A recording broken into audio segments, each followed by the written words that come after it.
This week, there were two libraries from China that were released, open source.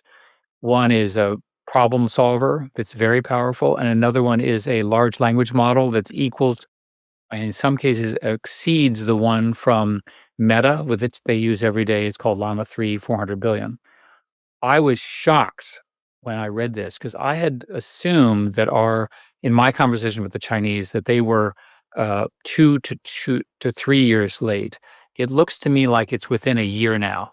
So it'd be fair to say it's the US and then China within a year's time. Everyone else is well behind. So this is Eric Schmidt, the former CEO of Google, discussing how China is catching up to OpenAI with its open source models. In this video, I'll dive into some of his recent statements and what Sam Altman has said about the current state of AI development. Let's get into it. Sam Altman is probably having sleepless nights. This is a bold claim made by Kai-Fu Lee, the CEO of Link-to-01.ai and a Chinese AI pioneer. But why would Altman be worried? To understand this, let's first take a look at some of Kai-Fu Lee's recent comments regarding OpenAI and Sam Altman. In both US and China, the pre-training of a giant model has consolidated and is consolidating, and it's become clear that open source will be the winner.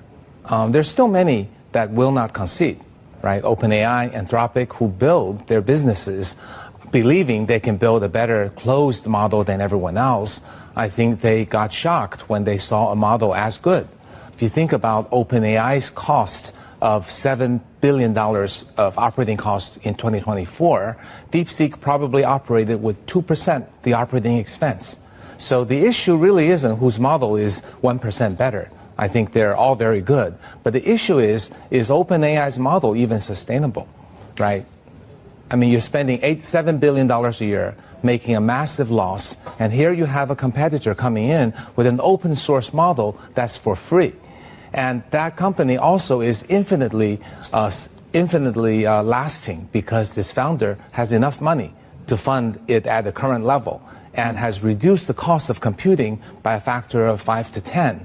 So with that kind of formidable competitor, I think Sam Altman is probably not sleeping well. Kai-Fu Lee argues that while OpenAI has the best AI models, they cannot deploy them freely to the public due to massive operational costs.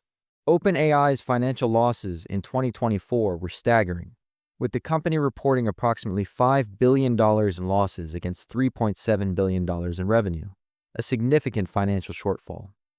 Meanwhile, Chinese AI companies like DeepSeek operate with profit margins exceeding 500%, making them far more financially sustainable.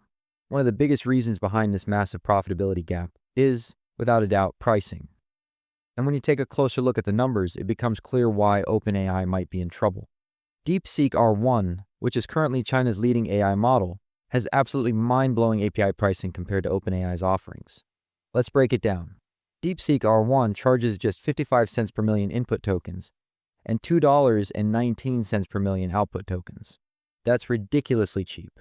Now compare that to OpenAI's O1 model, which costs a staggering $15 per million input tokens and $60 per million output tokens. That's not just a small difference. It's a 27x price gap for input tokens and an unbelievable 58x gap for output tokens. And here's the thing. OpenAI isn't even stopping there. The real shocker? The pricing of OpenAI's O1 Pro model. Brace yourself.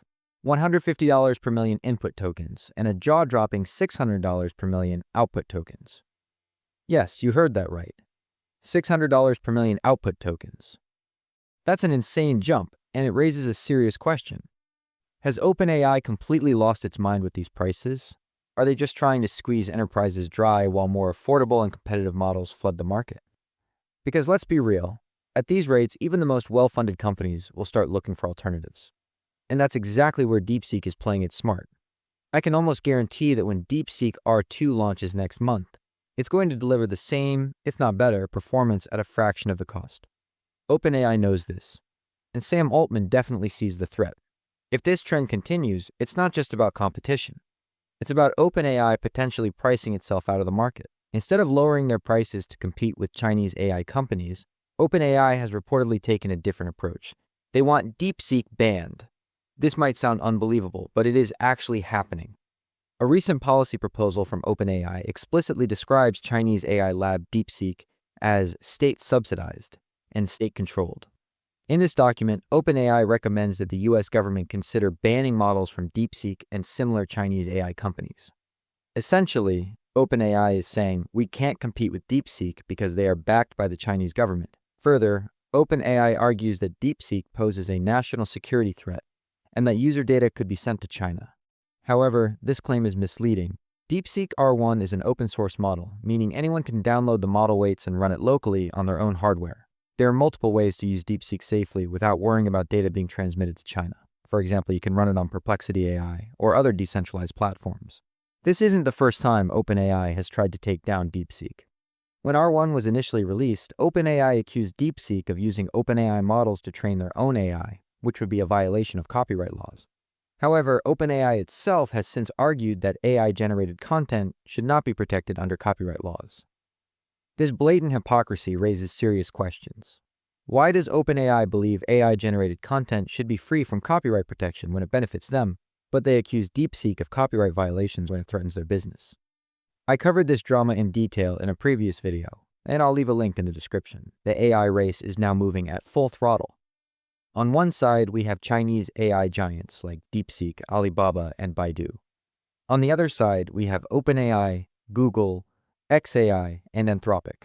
Just a year ago, most people would have laughed at the idea that China could lead in AI innovation. Many believed that China could only copy, but not innovate.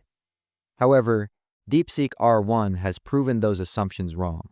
What makes this shift even more fascinating is that Chinese AI companies are building top-tier models at a fraction of the cost of their Western counterparts.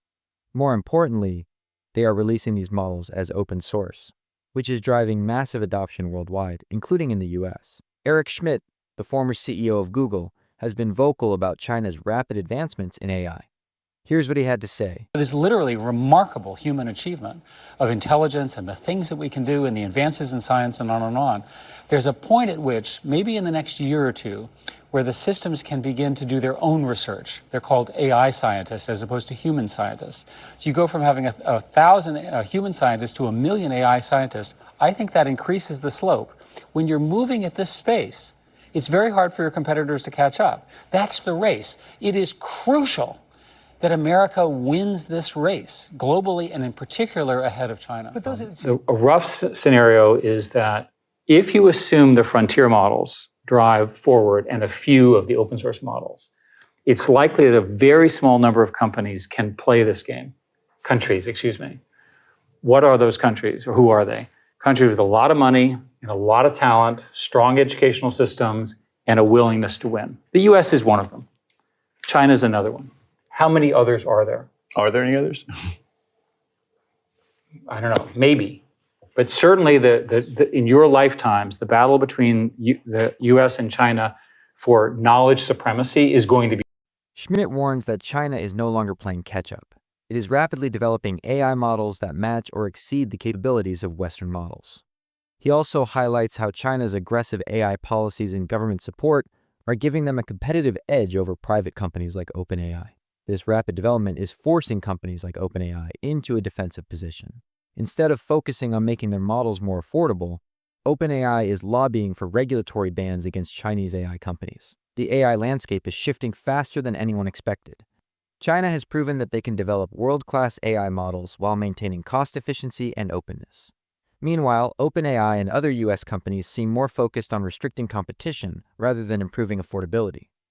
So what's next? Will OpenAI be forced to lower its prices? Will China continue to dominate the open source AI market?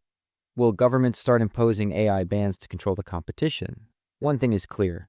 The AI race is just getting started, and the next few years will be critical in shaping the future of artificial intelligence. That's all for this video. Let me know your thoughts in the comments, and don't forget to like and subscribe for more AI updates.